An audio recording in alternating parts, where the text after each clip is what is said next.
Parliament का सरमाई इजलास पीर से शुरू होने जा रहा है। कांग्रेस ने पीर के रोज अपोजिशन जमातों की मीटिंग बुलाई है ताकि ऐवान में हुकूमत को घेरने की हिकमत अमली तैयार की जा सके। लेकिन सबसे अहम खबर कि टीएमसी इस मीटिंग में शिरकत नहीं कर रही है।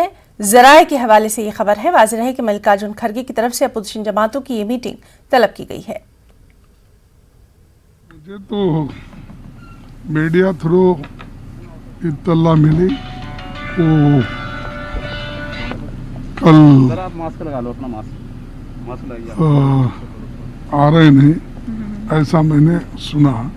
लेकिन हम ये कोशिश करते रहेंगे कि हम सब मिलके एकजुट होके जो कॉमन मुद्दे हैं, जो देश के इंटरेस्ट में, जनता के इंटरेस्ट में हम मिलके कर सकते हैं, उसके लिए हम सबको जुटाने की कोशिश करेंगे।